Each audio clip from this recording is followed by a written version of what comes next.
All right. I'm here with Tomás Veloz. Tomás, thank you for joining me. Yeah, thanks for inviting. Of course. Let's talk about AI a little bit. I know you've been thinking about that lately, giving lectures, writing about that, and you've been framing it as more of an empathetic technology that Yeah, is playing a role in society. It's like a catalyst for empathy and collaboration, from my understanding. So yeah, I just wanted to react to that, comment on that. Let's talk about AI a little more. yeah, no, to me, AI, it's a field that I've been around for a lot of time, like before the current hype. So actually in 2000, I can say like eight, I wanted to work on that and I did like expert systems, a little bit of connectionist stuff, but I wasn't convinced of the formal methods. So I moved to cognitive science because to me, the challenge as a researcher or scientist is to understand the foundations of intelligence more than having an actual performing machine, which is also marvelous, is interesting, and so on. But to me, the deeper interest that I follow is understanding the foundations of intelligence. And that drove me to the philosophy of AI, to complex adaptive systems, to cognition in biology, to all these things, which are like the mix of aspects that a good AI researcher typically has. So I end up having the span of understanding of this without really doing technically AI, machine learning, and all these things. And I'm also a Go player and Nice. not a good one, but like for those who know, one dan. That's my level. Like Okay. one Q, one dan.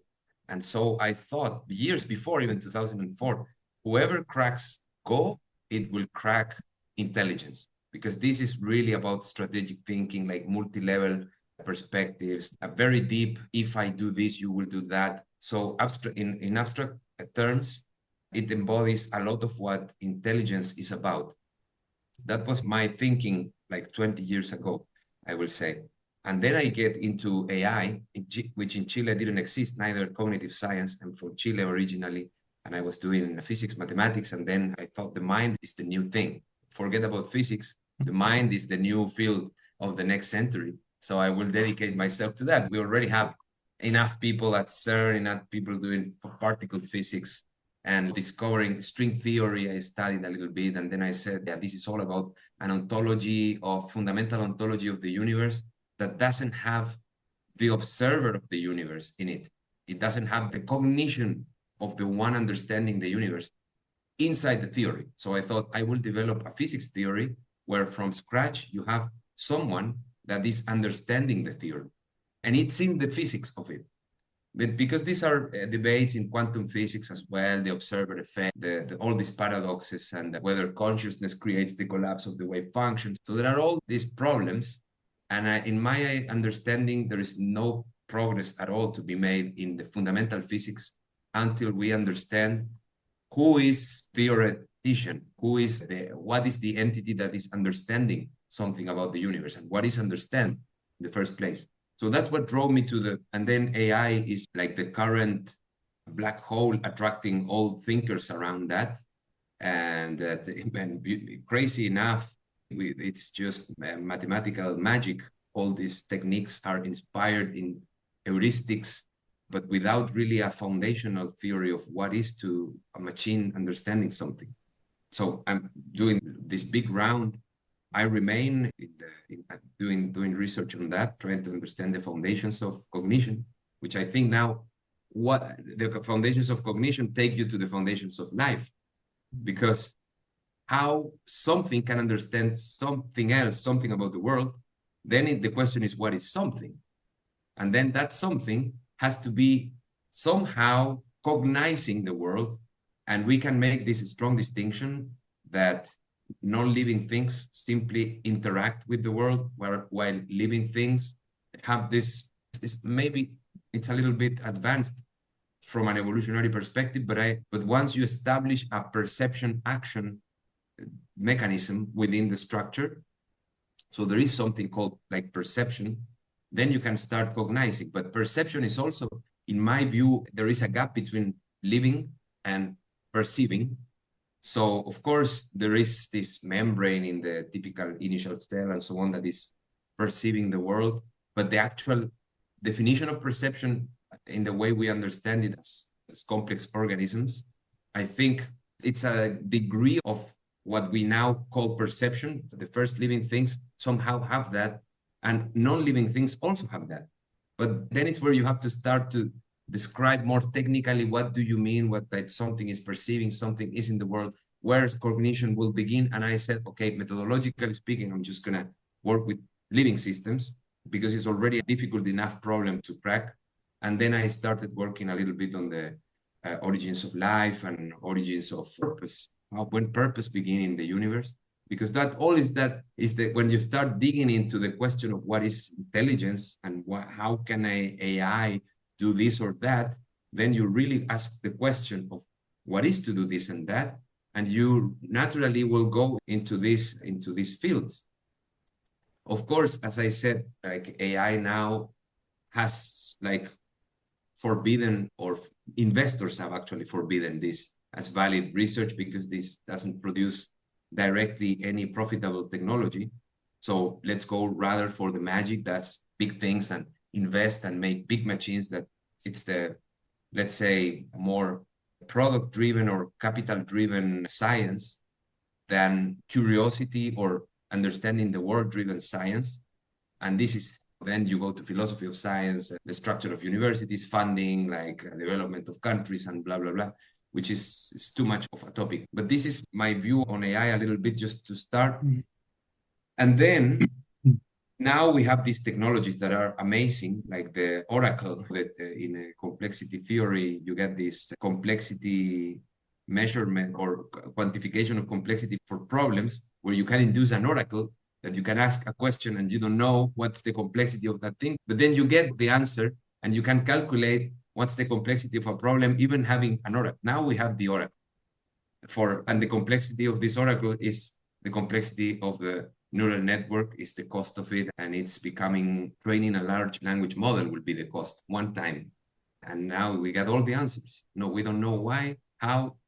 So then, to me, it's okay. It's a triumph of engineering. They went faster than theoreticians. They managed to get intelligent answers in all sorts of media, in all sorts of the domain in which we were studying intelligence. They were faster without knowing how, but they managed to solve the problem that theories like cognitive architectures or decision-making in uncertain environments and all those theories didn't manage to reach this level. Neither like the traditional Montag, the natural language processing methods to decompose sentences into subject, predicate, this and that, and analyze, blah.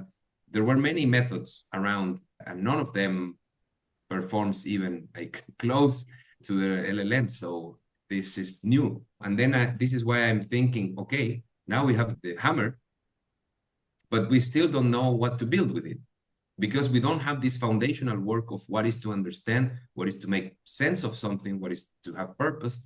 And this is why the LLMs are not, we cannot claim them to be the Jesus, like the coming of the new superior intelligence, because they don't have purpose.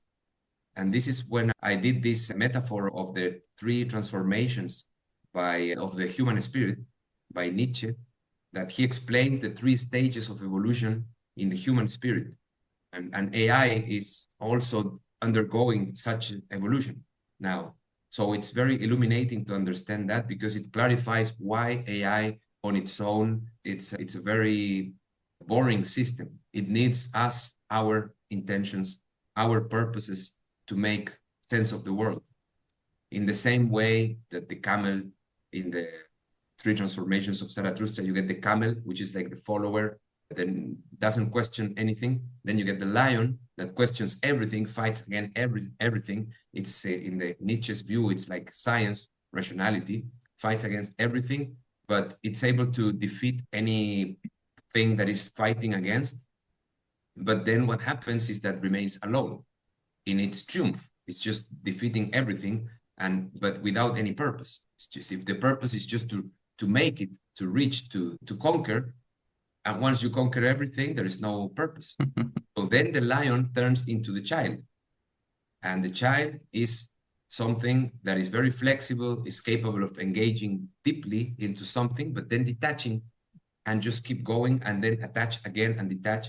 And this is like the playful mind, let's say, which is like the most advanced stage, according to Nietzsche, for the human spirit. And if you do it for the AI, you get the same, like expert systems where, like the camels, they were just following predefined instructions. Then you get the lion, which is the era we are starting now, where AI, it's just about optimizing, just about being the best at something, but not undefeating. So it's always going to solve the problem or tackle the challenge you give. If you have enough computational power and enough data, you can basically defeat any problem. But then what's the purpose of the AI in beating all these things?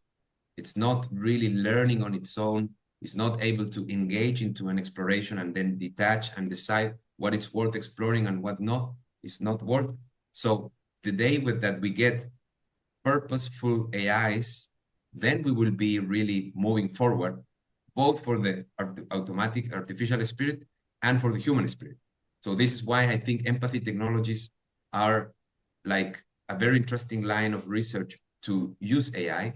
So helping humans to self-organize around their own purposes, and eventually AIs learning these mechanisms of purpose structuring so themselves can implement these things for them. So yeah, I think this is a little bit like the whole round where I went, sorry, maybe I went too long. Yeah. No, no, that was great. That was great. We have a lot to talk about now. That was great. I have questions for sure. First of all, I love the Nietzsche framework with the camel, lion, and the child. What I specifically like about the child is that a child is also vulnerable.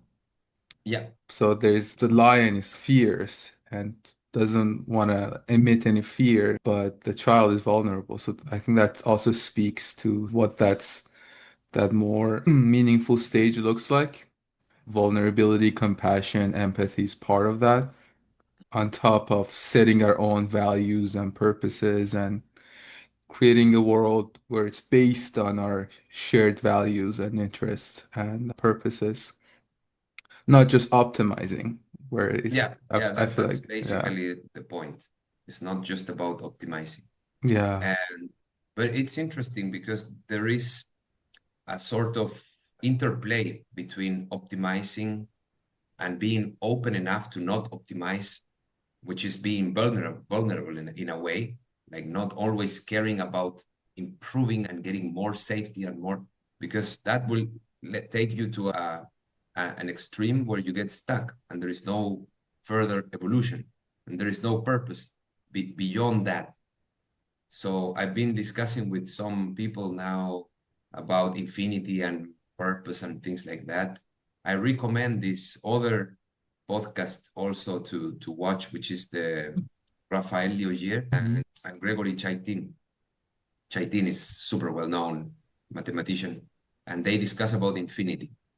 And the infinity is a lot about going, it's interesting, like recursive definition of going beyond yourself. It's a philosophical concept, how to define going beyond yourself. What is yourself? What is beyond? It's a very metaphorical concept, but it's interesting because it embodies this notion of open-endedness, which in traditional science is typically thrown under the carpet. In physics, you don't have open-endedness. You have a big bang and then everything comes out of it. So there is no framework where open-endedness is or an explanation of the universe that is deeply open-ended. This, I think, it's very interesting to explore for new conceptualizations of vulnerability, because in an open, truly open-ended world, then you're never safe.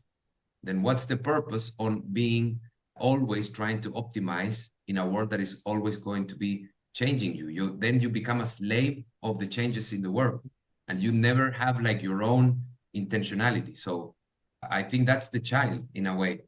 And it relates a lot to this theory that I've been, the article I published recently, the idiopoietic structures that have to exist in an environment, and understand, or they understand is a very big word, but somehow encode within their own structure the cause-effect relationships in the world. So typically the AIs now are mostly correlational, so they get data and then find somehow co-occurrences of things and then learn how to guess what comes next or whatever task it's given. But building up the causal structure, it's something that is very hot in AI for those that are in the research. The knowledge graphs and all these things are like now the hype of how to complement the LLMs. You need a knowledge graph, you need this, they are recurring to previous methods in AI.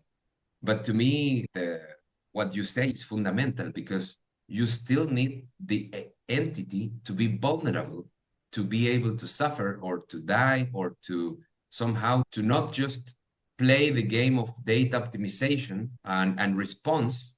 So it needs to encode certain features that are fundamentally part of life.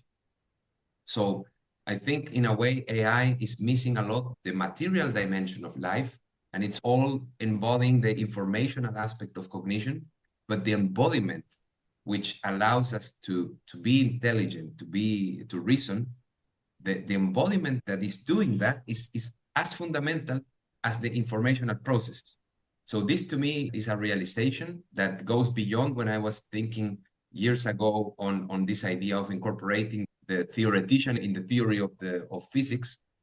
Now this thing that is a theory, this thing that you have to incorporate in the theory of the universe, which is the observer of the universe, is itself made of entities that are components of this universe, and the cognition is formed throughout the material processes, has on its own. And this is why I was telling before that perception is not so, in my opinion, is not so well understood. What is to perceive? Because most architectures begin already with a perceptual layer and then an effector layer, or something that perceives, takes data, and then this data is processed, and then there are actions. But the very act of perception is already encoded in the embodiment of the system. The same embodiment that takes food, process energy, and so on. Perception is something like that. It's like breathing. So but not in the sense of breathing like input of air, output of CO2. It's like the flow of that and the transformation of it. That permanent act of transformation, I think, is also analogously happening for perception. And we are focusing on the input of oxygen and the output of CO2. But the respiratory system, it's doing this thing in a particular way. It's somehow part of the process of being alive. It's not just taking oxygen and dropping CO2. It's connected to the whole other apparatus of how cells maintain and reproduce and grow and so on. So you cannot detach the respiration from the fact that the system is living. In the same way, you cannot detach perception from the fact that the system is living. And perception is that, like, the respiration of cause-effect relationships in the universe. Mm-hmm. So this is why, and also correlations, of course. And then you get memory. It's another feature, important feature to get out of these minimal architectures that encode life. And this is, for me, the real study, or the most interesting study of intelligence, to see how this cognitive architectural elements that we have defined in cognitive science or psychology that are extremely anthropomorphized, that we expect them to be only in like very advanced animals. Now there is a lot of research that cells do things like this in developmental processes. If you cut your arm, then the cells will be doing things like communicating with each other, things like being in agreement about something and operating together, which are all features that we expect them to be only happening in advanced cognitive animals or organisms. So there are proto versions of all what we conceive, in my opinion, to be intelligence, and it's not just about symbolic processing. So that takes us and now to phenomenology and now all there. So yeah, I think, well, okay, so please give me some feedback. That's So great. No, it's very there's, fascinating topic for me. So I can like go yeah, along. no, that's great. Something you said, I'm gonna go through some of the stuff you said, but basically you were talking about the lion. I'll start from more beginning. Basically, you framed optimization as a lie. Like there is no optimal optimization. There's always going to be risk. There's always going to be uncertainty. So being vulnerable, go Sorry, ahead. more important than it's important what you say. There is always risk. Is this is a lie? It's ultimately meaningless. But the most important part of it is that when you start from a given purpose and you don't define how this purpose is coming out, why it's this purpose there in the first place, this is the big problem that AI is missing, that the purpose is given by the engineer that is doing the AI. The system itself is not able to define its own purpose. It's lost in data. This is to me, and of course, even if you are not able to set up your purpose in the first place, imagine in an environment where everything is changing all the time. So when new things are coming out and you have a purpose and you need to readapt your purpose. And this is why vulnerability is helping, because it's grounding the seek of purpose through existence, through the limitations of existence. That's what I wanted to say. Yeah, no, that's great. I like the comparison between, I think that should be very clear that a crucial difference between organisms and machines is that it seems like organisms generate their own goals and values and purposes. Whereas in computers and machines, the goals and values and purposes are offloaded onto the machine. It's set as an engineering. And so why is that important? I think one reason is that exactly as you just said, then organisms have skin in the game. This is how Terry Deacon describes it this way with his teleodynamic theory. So once you have skin in the game, once you're generating your own purpose and goals and values, then you don't have a choice but create a point of view. You must have a point of view in order to make any information about your own physicality and dynamics. So you don't have a choice not to do that. You don't have a choice not to embody the information from the outside world. You have to own the information because you're generating your own purpose and values. An example I could think about like a sunflower, right? And a robot sunflower. So the sunflower, and you could say, oh, are they the same because they are behaving the same? They're both pointing to the sun. The robot has a sensor, and the sunflower has some sort of biological, organic sensor. So what's the difference? They're the same, right? But this is again the sort of behaviorist trap, I think, is the difference is that we as designers set the purpose and goals for the robot sunflowers. There is no intrinsic purpose for the robot sunflower. But the living sunflower, something inherently different is happening where it is generating its own purposes. So the information of the sun becomes part of its physicality, becomes part of its system. So it has to own that information as part of its ongoing living dynamics, which I think it relates to inactivism. I think that's been a part of the research study. So I'm totally with you with that framework and how you react to that if you have anything to say. Yeah.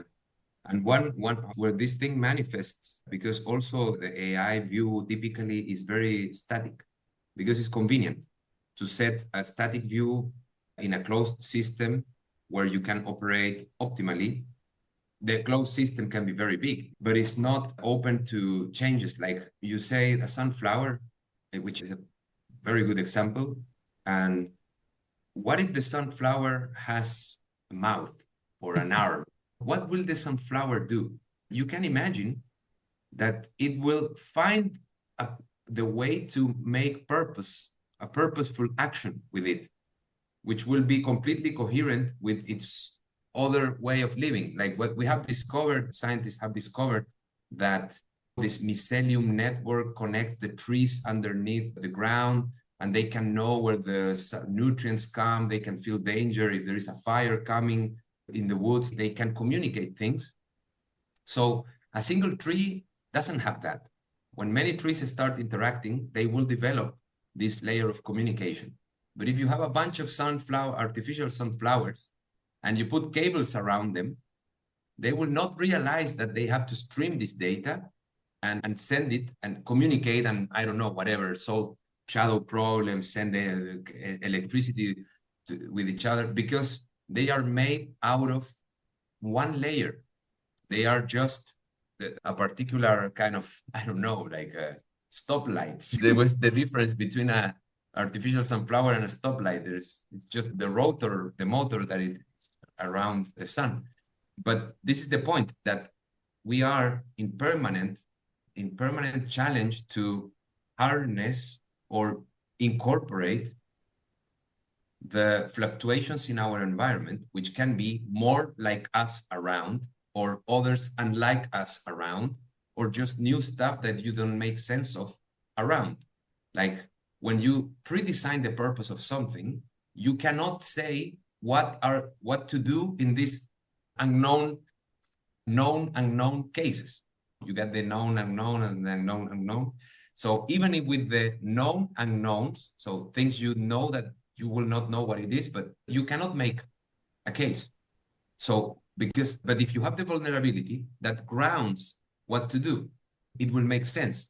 And this is, to me, fundamentally linked to the fact that that living systems are multi-layered architectures. Because if we cannot make sense of it, if I feel like as a plant, another root coming is just the mechanical, at the level of the plant, it's just the mechanical thing. But at the inner layer of the skin, let's say, of the root, they will have cells at the same, of similar constitution that will start exchanging nutrients. And that creates an emergent, like, I don't know, knot of roots and so on. And then you will see that the macroscopic level of the plant, an interaction. But that interaction is mediated by the inner layer by which the plant is made of. And this is something that we totally overlook when we think in engineering terms, excepting maybe for Neumann or some Minsky, some like really brilliant guys. I think it is mostly skipped, that we think that the object is just the object in its constitution as we design it. But natural objects, organic objects, are multi-layer architectures. And this is very complex we are not trained to think about it this way. So I think that's also something very deep to think about. And David Sloan Wilson is championing this multi-level paradigm and so on. So also recommended for people to check it out. Yeah, that's good.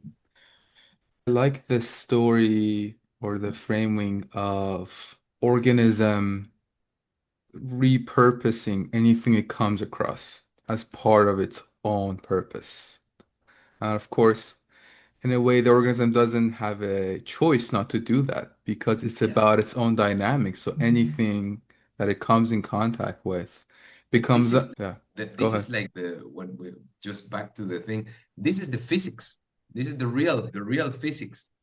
Is like at that question instead of what interactions and what forces. Of course, the physics is important, but the new thinking is, it can even sound alchemistic or esoteric to think in these terms. But sorry, go ahead. Oh, no, that's great. Yes. So any information becomes an affordance for that original purpose for the organism.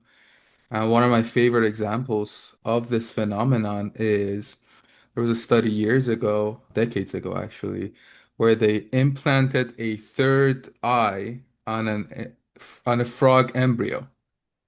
Mhm. So mind you, frogs don't have depth perception, right? Because their eyes are like this. For depth perception, you need eyes that are closer to each other, so you could get different images on each eye.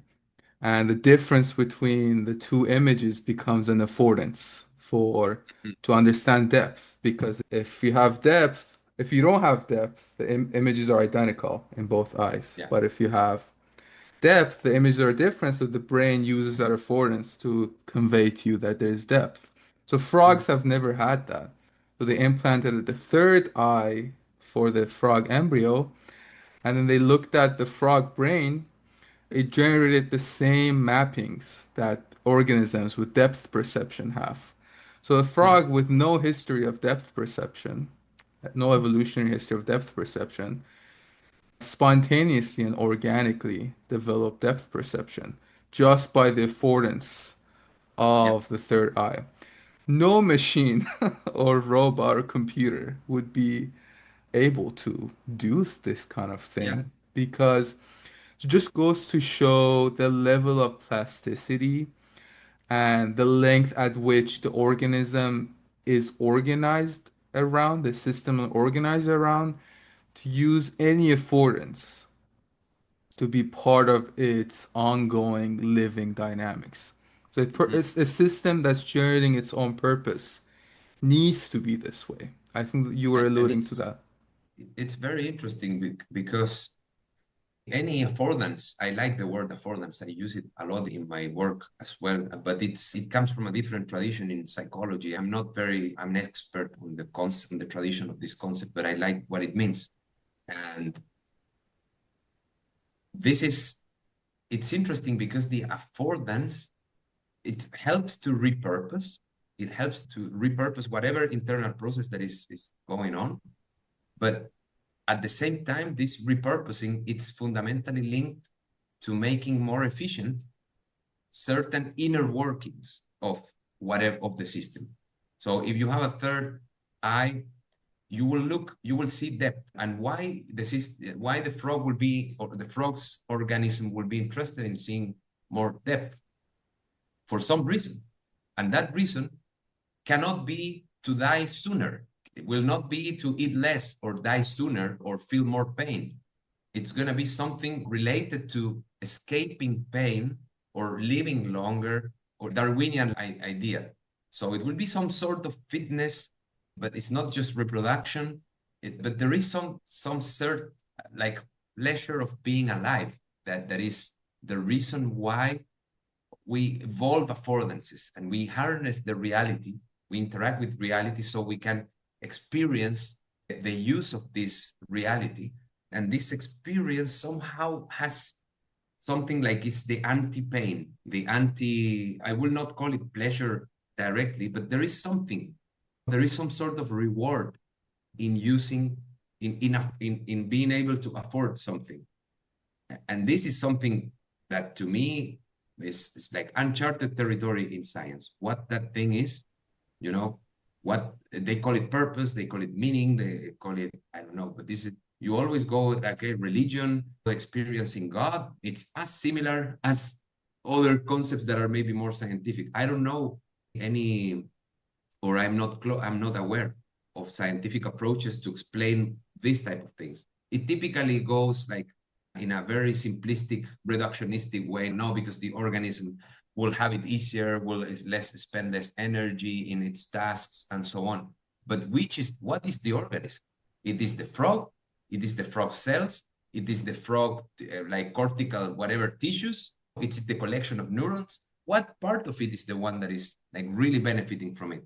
Everything, part of it, and even you can say that we sometimes afford things that give us at some level, they give us like pain or problems when we establish unsustainable couplings with if I eat fast food every day, the big Thomas organism will be happy because I will be eating fast food and I love it and I love the feeling, the pain, whatever.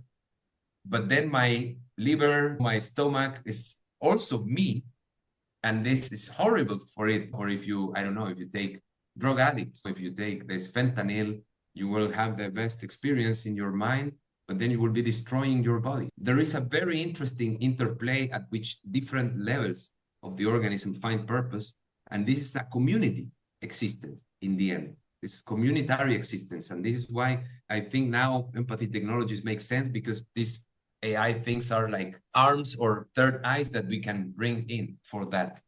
Yeah, I think Yeah. it was a connection.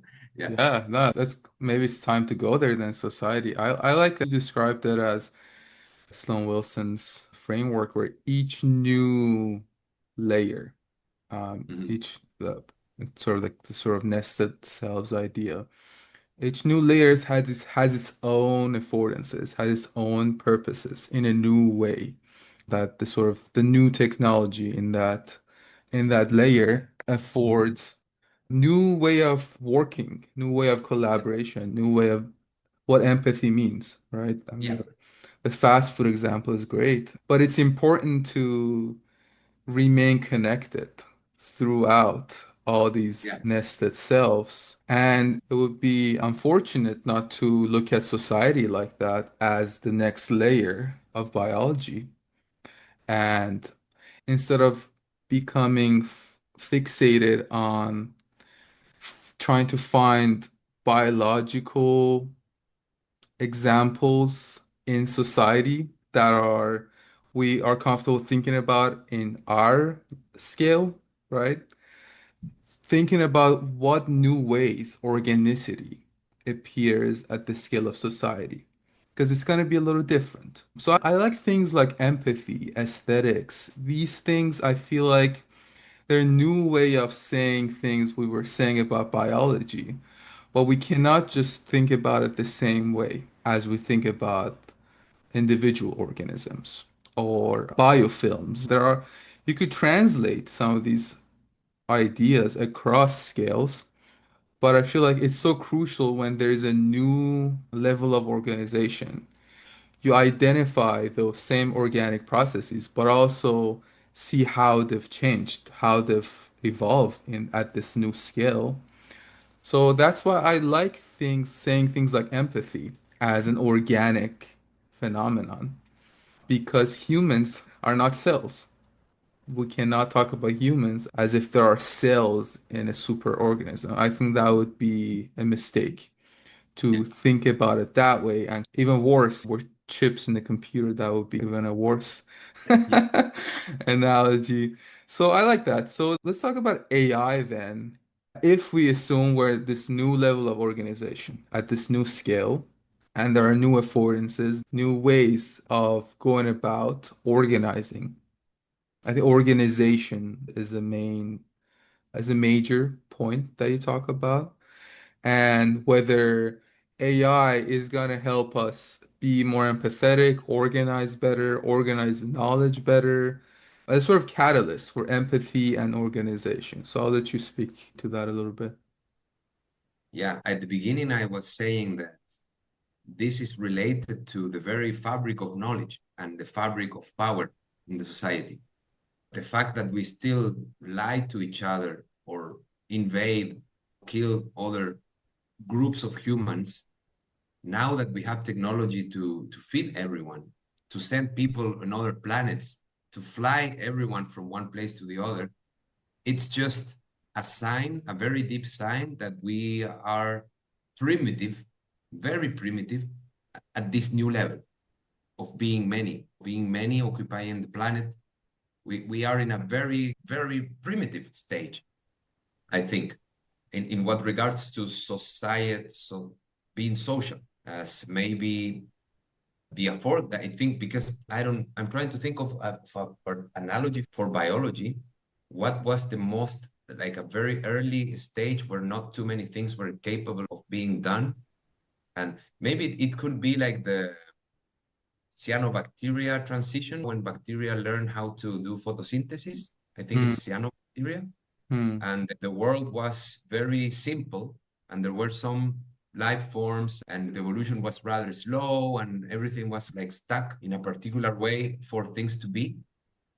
And then the photosynthesis came out, and this changed the whole atmosphere, and that drove some evolutionary processes. I'm not an expert in this evolution thing, but I know that was a major change in how the atmosphere was made, and that drove the development of many other organisms that have this ability to use oxygen to live, because oxygen was before not abundant in the atmosphere. So this is a sort of, they call it major transitions in evolution. So a major transition in evolution is when these affordances that in the group that I'm here in Belgium, it's defined as meta-system transition, is when the system can transcend itself and it's able to do something else. It's not necessarily a big transformation of your own identity, but it's like when you learn how calculus, for example, when you learn something that allows you to think in a new way, you get a new affordance. You are not the same. Or I don't know, after learning something, like if you never dance something, like then you learn how to move, how to follow rhythm with your body, then you're never the same, because every other rhythm you will catch. Or if you learn math or whatever, there are many things that apply to this definition. So these are meta-system transitions. But some of these meta-system transitions are so radically strong that are like game changers. Like there is a change on you, but it's really so big that it changes the whole rules of how you evolve and how you relate to your environment, but in a deep, in an absolute way, let's say. And there are many of them. And one of them is, for example, going from single cells to multi-cells, or even before going to no nucleus cell to cells with nucleus, prokaryote to eukaryote, or monocellular entities to multicellular entities. And sexual reproduction is also conceived as one of these major transitions because everything changes after that.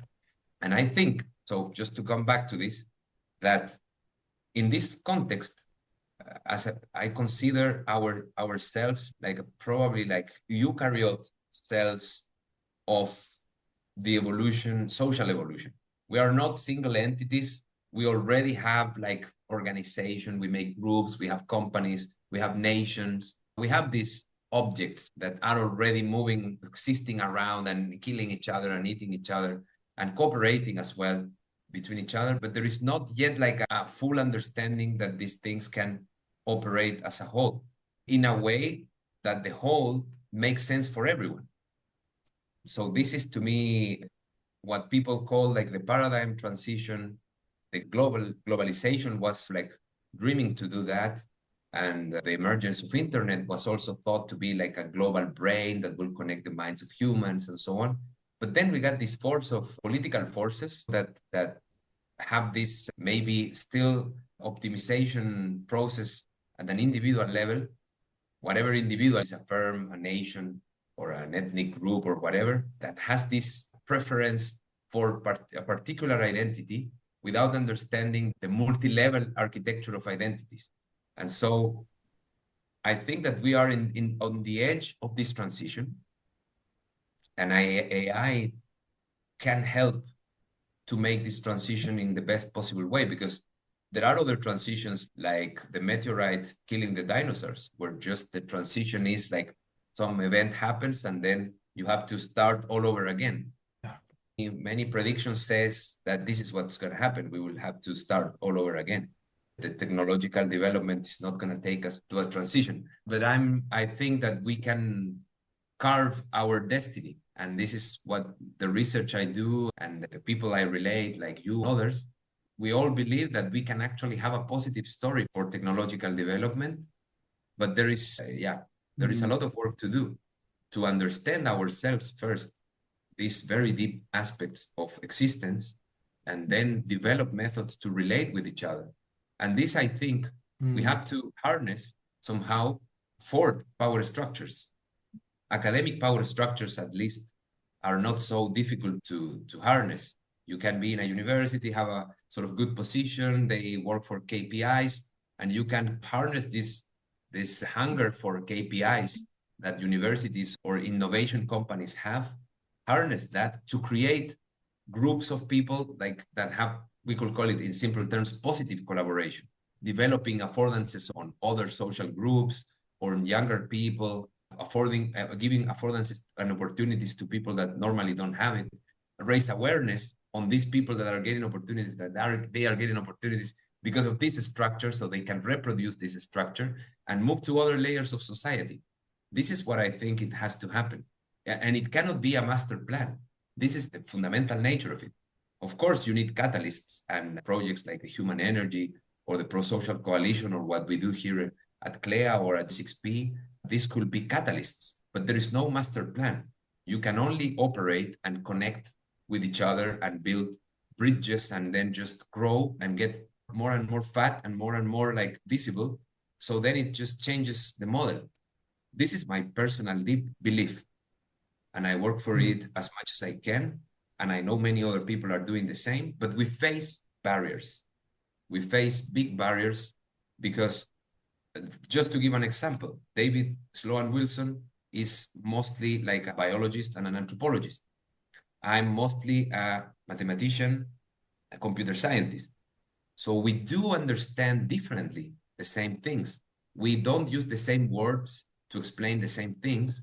So our disciplinary boundaries in many cases can block the mutual understanding. Not because we think different, but it's just because we need disciplinary translation. And this is where AI, for example, can be very helpful because it can mediate our mutual understanding through a sort of channel that will tell me what in the words that I understand, what another person is meaning. And I think this can be the basis, and it has been proven already that conflict resolution is much easier when you have an AI that is explaining really the intentions of the other person, because we miss, because of also vulnerability, we tend to miss the meaning of certain messages because we have to first protect us ourselves and then understand. This is the hierarchy of existence. You cannot understand if you don't exist. So you first have to exist. And then when this identity is challenged by words or actions of others, then you will not be open to understand the reasons or the whys, the idiopoietic thing that is in the paper. Yeah. So I believe that AI can be a very important catalyst for this type of challenges we face when we try to think of the society as a superorganism.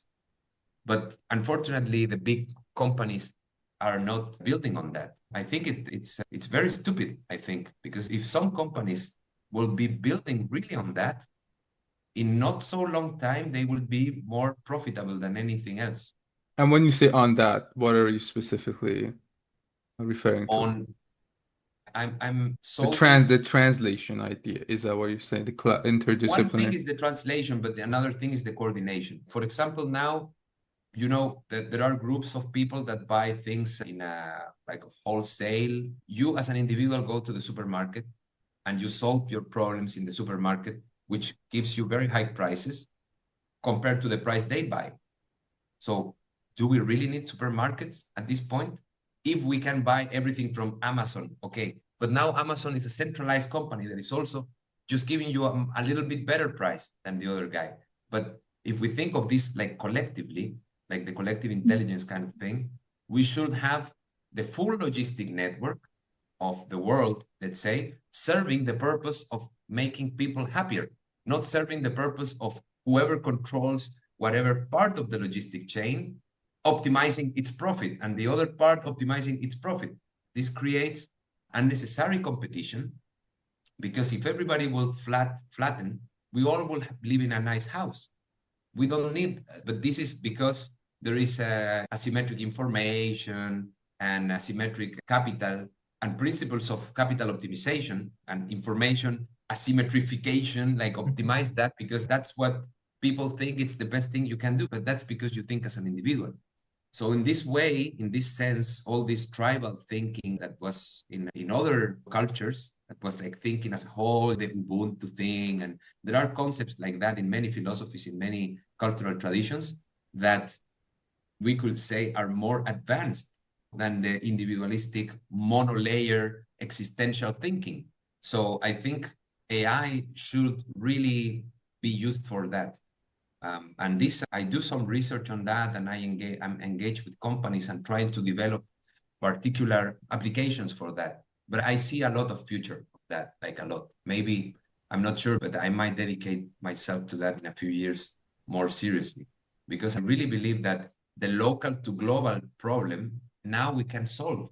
Before 10 years ago, we only had cybernetics, or 20 years ago, we only had cybernetics, internet as a very, but now we got drones, we have like really amazing technologies, and they are used for military, for killing other people. It can be most stupid, but people need to realize how stupid all this is, and then the crisis will maybe motivate more people to engage in different behaviors. So boycotting, for example, now it's completely possible. We have the tools to know exactly what whoever is doing wrong in the world, and you say boycott this thing, you can do that. It's very easy to find information. It's very easy to know what products you should buy, what products you should not buy, but we are not educated. We are not engaged into this. This is just a simple example. Or help your neighbors. How many people are living on the streets? And I'm sure that with the goods of the people around, these people should not be dying from cold, being so cold in winter that they die on the streets. But Mm. why we are not able to harness this intelligence, all this data that we have? If we have cameras everywhere, we know what time they go to shit, even everything about these people. But nobody is caring about solving the problem. I think this is like the layer where we need a little bit of AI to frame, to understand, to create the methods, and this is what I call the empathy technologies. It's just using the whole of big data for the sake of local problems that can go and more global in the long run. But yeah, it's a very interesting dream to follow. But also, of course, you confront the state, the reality. So to me, that just to finish now, to me, the real strategy is an organic strategy. So many focuses starting in different places and weakly connected, but knowing about each other. And this is where AI can help you to know what prosocial, this is called prosocial, what prosocial initiatives are around. And in this sense, the platform of David Social Coalition is a very interesting initiative, but there are many others in the world, all of them disconnected, and we can use AI now to at least become aware of the existence of other things like that.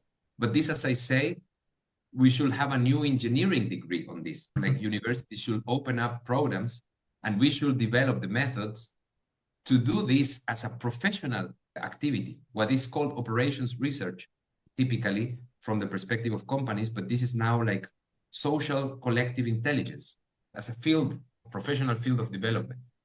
But of course, you need to prove first a profitable case of study, and then you can build up startup. And yeah, yeah, this is a little bit of a reflection on that. That's great, Thomas. That's very powerful and so different, very powerful and so different than the current state of AI. So it's Yeah. very refreshing to hear you talk about it that way. And one of the people that I've drawn inspiration from that have talked about AI closer to what you're talking about is Jaron Lanier, which we saw at the N2 Ah, conference, right? He frames AI as a human collaboration tool, human correlation finder. That the point is our collaborations.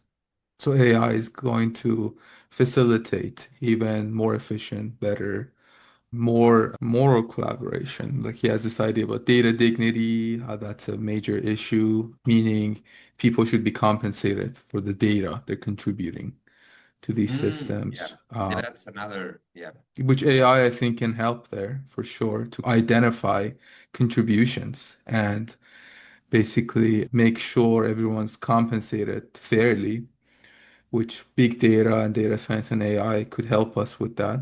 And I would just offer what I think about what you just said and resonances with the work I've done a little Mhm. bit. And it ties to the major evolutionary transition story, where in any major evolution transition, you need a heredity system. I've thought about this more as you need some sort of niche construction in order Mhm. to be able to make that leap, make that transition into Yeah. a new skill. And I've drawn inspiration mostly from the transition into Luca, the last universal common ancestor. And what happened there was biology found a universal language, which was DNA. So DNA became this general translator for any sort of activity throughout evolution. This is Terry Deacon's idea of Luca, of how he talks about the DNA.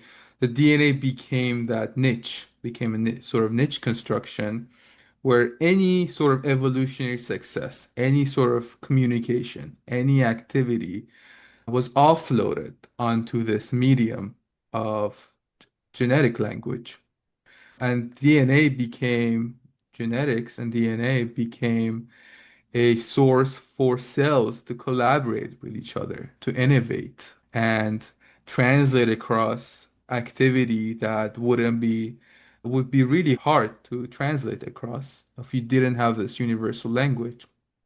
And I believe symbols and language or some sort of niche construction mechanism, some sort of heredity mechanism as well, because once you have language, once you have text, then you can offload knowledge onto it and share it easily and Mhm. make variations on it, innovate on it. So basically, being a symbolic species with language made us realize things about ourselves that we couldn't have found out about ourselves because there is this externalized, offloaded medium, the same Mhm. way it was for the case of genetics. And also, one thing that's important to notice whenever there's a niche construction activity, then first of all, there's a reliance on that. You need that niche to keep going. You cannot just cells cannot just say, "Oh, I don't need the DNA anymore. I'm just gonna go do my own thing." So collaboration becomes part of survival. You cannot leave the community once you all rely on this new form of technology, which you can think of symbolic communication, DNA, language as some sort of novel technologies that appeared in these new scales. So with each new level of organization, you also get new level of interdependence. Now, the parts of this new scale are even more interdependent. They need each other even more because they're being organized by this niche and informational substrate. And I think AI is a continuation of this story, and it's going to do that even better than language and symbolic communication. It's this new informational substrate, it's this new niche. And what is interesting about AI, the reason I mentioned this in the first place, is the same way DNA became this universal language, this universal translator across all activities. AI can become that to translate across all domains of knowledge, which we couldn't have really done. It's easier to do that with text. You could see how, like, written language, you could get Freud's textbook and like translate it to English. You couldn't really do Yeah. that with verbal communication, right? So writing already was a facilitator, but AI now is a major leap because it can translate instantaneously and translate not only concepts into another language, but it can translate domains of expertise, which is very unique. And it was inherent in its science too, because once LLMs, large language models, came around, they treated everything as language. They treated images, audio, text, everything became part of this tokenized language. So you wouldn't really need a visual processing conference, an NLP conference, a video and audio conference. You could think of all these sort of as being translated into each other as language, as tokens. So it's already inherent in its science too. That was it was predisposed to go this way too. So your idea of AI being a universal translator, I think is very spot on. I think it speaks into this evolutionary aspect of two, where when you have a niche construction and a new heredity mechanism, it becomes a translator. It Yeah. becomes a facilitator for collaboration. It's a Yeah. catalyst for collaboration as well, where you're dependent on this new affordance. Yeah. I've been discussing or reflecting deeply recently with some colleagues about this interplay between matter and information in this whole picture that we have been discussing today, like with the minimal life systems, societies, and so on. And this, what you just described, I think it's the informational part of the metaphorical DNA, as I can say from your description, that LLMs are like the new DNA in a way, but they are the informational part of the DNA. So they cannot become the molecules themselves of the DNA. So I don't know if I make sense with the analogy, but let me tell you what the molecules, analogues of the molecules structures are. In my view, that these things are the actions we do as elements of a society, as components of a society. the needs we have. Because of course, LLMs can be all that what you say, but if we all spend our day just scrolling videos on Instagram, this is no emergent life form will come out of that, because the very physical entities are not doing what they are not profiting from this affordance at the informational level. So in DNA, I don't know about this molecular biology evolution, but I have the feeling that the material aspect and the informational aspect were very entangled, and maybe the material aspect was much more fundamental than the informational aspect. Like DNA was a very nice product, but there probably were many stages before where similar things were done by less perfect, let's say, molecules. As you were saying, now we can translate books by hand, we can tell stories to people, and they will remember and they will repeat. So this is a little bit like the pre-DNA world. But so to me, what is conflicting is like we are now really close to have the informational aspect of DNA, but we don't have yet the molecular thing. And what is that? Maybe we can call it like the society organization. We are organized by states, in democracies. What is the layer that we should be looking at there? I'm a little bit confused. But my first attempt is that we have to, because this is like the inner development goals kind of thing. I think it's related to that. So we have to go inside, understand who we are, then learn what is a group, how do we become a bunch of molecules operating this informational capacity. Because DNA, it's able to encode that and do proteins and transcriptions and all these things that allow for the machinery to go. But the informational capacity without the architecture for a machinery, it's also meaningless. I don't know, as far as I understand. So Yeah. the real DNA molecules will be like startups or people or universities operating these groups of people, collectives that we can all become or be part of. And this is why I think this is like probably the next, let's say, social revolution from Facebook. I mean, from social networks, I think they will be replaced by something that it gives real meaning at the local level, something like that. Because somehow we are now ruled by this global level, let's say, purpose that is to be cool, or I don't know, to have likes. Like this is very kind of simple purpose in using social media that then can be used to get money, to get profit, to get prestige or whatever. But it's very disconnected from the meaning of life. Yeah, that's related to your like the techno-social dilemma. So I think this is the material aspect what is missing. Just my comment, Yes, because no, we can that's discuss good. forever about this or not. No, I agree. I agree that DNA, I mean, that we make the argument with Michael Jacob and Terence Deacon in the paper we worked on is DNA are they're like fossils of meaningful and complex human activity.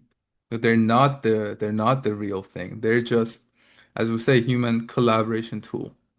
They're just basically they're secondary to actual human activity. But Mm. what they do is they facilitate collaboration and translation. But I agree with you that the actual activity where it's happening and it's meaningful, it's human interaction and activity. And what technologies is just relative to us, relative to our compassion and aesthetics. And Yeah, at the end, they all goes back to us. And even DNA, I think it's interesting how this reductionist view we have of technology is also present in biology now, where the common dominant view is that genes rule. yeah, This sort of Richard Dawkins' selfish gene story. DNA was the first thing. Genes rule. It's all about competition. It's all about survival. It's ignoring the sort of dynamic and living aspect of organisms. And there are more work coming from Mike Levin's lab. Terence Deacon talks about this, how yeah, DNA wasn't the first thing. DNA is aiding dynamics and activity. It's yeah. like recipes. They're recipes for organization and dynamics, but they're not the real actual dynamics. And that's not where meaning happens. Yeah, I cannot agree more with you. And yeah, it's exactly what I'm doing research on these topics. Particularly, yeah, I have projects on that for the moment in different fields, in different with different groups and so on. So yeah, let's hope that that there are some interesting cases to prove this perspective, let's say, more meaningful or better suited for these times in different domains. Like it could be in biology, it could be in computer science, in startups, in social work, in education, in the arts, because it will have to be everywhere. It's just it's a completely different way to look at the the existential. It's a new existential paradigm. Yeah, I look forward to know more of your work on that and the people you are related to and so on, and how can we use AI for this. I actually have some ideas. I'm building something up now, which is I might not work, but I'm building an automated website, personal website that is automated with AI that describes your name on different platforms and keeps your profile updated. And if it does it for many people at the same time, then all this data can be crossed to find like-minded people, like people that are doing very similar things that you are doing. And it will be, of course, working always in the past. But I think that can be a very interesting tool for collaboration. If you get into this platform, you give permissions to be all the data about you in the web will be used by this system and will promise you to find like-minded people and maybe the news, or I don't know. Then there is the product development that I don't think about much for the moment. I'm only Mm. caring about this thing of first, many interesting people I know are too busy to keep their website updated. That's why they are interesting, because they do more than just update their website. So in the first place, it makes sense. But then how many of these people are around? I believe that this is part of the problem. A very deep part of the problem is that we probably have the critical mass for this transition to happen. Probably not, but we can make it grow. We have critical mass to grow a critical Mhm. mass, but we don't communicate with each other. We live because we are trained and forced to live isolated lives, individualistic existences, while we don't feel comfortable with it and we become part of groups and societies and so on. But the groups themselves are also separated, and there is always narcissistic people around, egocentric people around, power structures that are all enforced by the very system. So we cannot blame necessarily the narcissistic people around. This is the consequence of how toxic the whole thing is, how resilient the state of affairs is.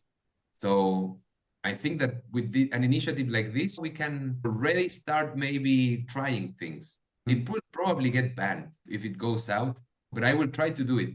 As an academic network and so on, you need to have some accounts set up in Google Cloud and things like that to make it work. But it might work. It's something that I'm doing on the side for the moment. Yeah, I love the idea. I love the idea. Yeah, Yeah, you join I would when it's love to. ready. I would love to. I would love to. I like that sort of finding resonances between people's work and Yeah. organically connecting them where they wouldn't have come across each other. So I guess my last question for you, Tomas, would be that we've talked about the positive aspects of technology and AI, how it can be a catalyst for collaboration. We also see how technology has been used in negative ways for surveillance, for in politics, when it comes to misinformation. It can also be a catalyst for inequality and misuse of power, Yeah. of information. It seems like it has this it's like a double-edged sword where it's more empowering, but also it can be used for evil causes as well. So, do you have any thoughts on how to mitigate that or why that double-edged sword phenomenon exists around technology? Yeah, I think that nobody explains this better than Geoffrey Hinton. Maybe Joshua Bengio as well, a little bit. But Hinton, I think, is the guy that has this movie clearer than everyone.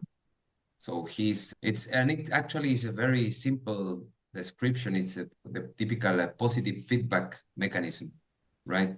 If you have more power, you have more access to technology, and more access to technology will give you more power. So then you just amplify the loop.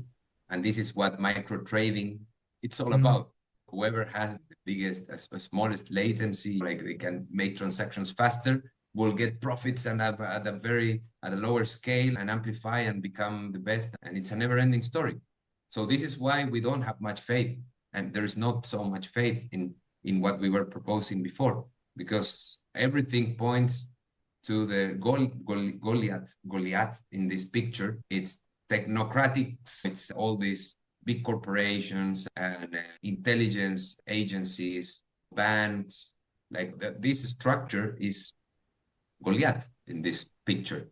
And David is like people who barely have a phone. So yeah, this is my view, but you have to pick a side if you are aware of it. And each one picks the side it prefers to pick. And this is why I believe that the only mitigation comes from this this concept of connecting, and this connection is very hard to make in this world, because it's a virtual world. We are separated by whatever institutional walls, and not that we are really like not able to connect, but when you come to a website, how do you know that this is the thing for you? We are like surrounded by things that are not interesting or not useful all the time, bombarded with these things, and you have to find this right spot. And some people make it, but most people, and I believe that the new generations, they need this more than us, because we have some grounding. Those that are born before internet, we have some grounding on certain things. We know that these things can happen because we went to the corner, we met someone, but these people that grew up with the computer, who grew up with the cell phone as the mode of socializing, they don't know this exists in the way we know. Of course, they must have had that, and there are these apps that you can meet random people and so on. But I think this is a little bit like the only way to mitigate this is to, yeah, it's difficult because it's so much work. You need to understand the new mentality, the new generations, while building a platform, while making it profitable, while making your own career as a whatever researcher, scientist, or entrepreneur, whatever you are. So you have to do all these things while also fulfilling your own basic needs or emotional needs and so on. So while a big corporation just set up an agenda to use this for improving to replicate the same, let's say, the same narrative, and period. It's not so complicated. But I'm convinced that this is going to happen in one way or another. Or we are all like going to collapse as a society. But I don't think I don't think we are too close to that. That's my opinion. I believe there are more chances to reach the the critical mass for repurposing our existence as elements of a society. Maybe the word society has to be also replaced by something that because there is some rebranding to be made as well for these new conceptualizations. So yeah, I would be very glad to discuss these things, because I'm sure that the Human Energy Project and some other initiatives I'm part of have this view, but we are all too busy doing our own things. Yeah, I think that some sort of organization should occur among us to start, maybe a year, like what you do with the Noosphere conference, but maybe find we have discussed these larger themes and maybe bringing more views into the table.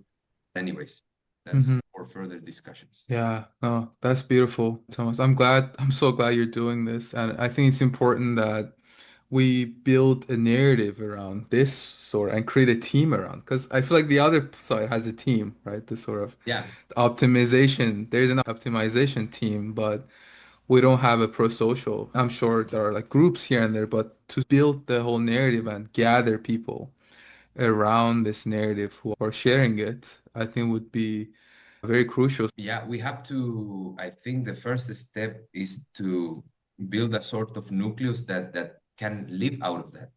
It can be funded by a philanthropist, or find a business model that ideally the best would be to find a business model that can replicate, that people will copy. And yeah, I think that the one that you guys at Human Energy and the project, the Pro Social Coalition, I think these are the most advanced models I know because the ProSocial is doing teaching already in many countries.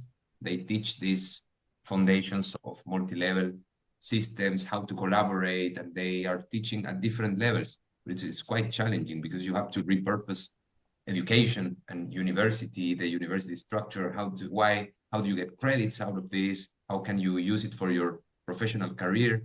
So the question is quite a multi-level problem. Guess Yeah. what? Yeah. Yeah, absolutely. Anyways, So I wanted to ask you if people want to learn more about your work, where can they find you online? yeah, can Google my name and then there are a few profiles of my picture at the Centre Leo Apostel. I'm affiliated in Belgium at the Centre Leo Apostel at the Vrije Universiteit Brussels, Flemish one. I'm also affiliated in Chile, University Technological Metropolitan University, Spanish. And I'm also currently as well affiliated at the University Mohammed VI Polytechnic in Morocco. And I have profiles in the three universities. So you can reach me. Yeah, my email is all over the place. You can find it. And I'll soon have a centralized website as a GitHub project. That will be the best because maybe my LLM will answer question. Uh, I'm hoping for it. Really, I believe that this is the way. Like we have to transhumanize ourselves into these collaborative agents that can operate more freely in the virtual world and create this is, I think it's a very potentially very interesting form. Yeah, all right, great. I look forward to joining and hearing more about it. Sounds very yeah, fascinating and yeah. important. There's a lot to talk. Yeah, Yes, yeah. nice Well, to engage. yeah, absolutely. Thank you so much, Thomas, for joining me. Thank you. Appreciate it. All right, talk to Bye. you soon. Bye bye.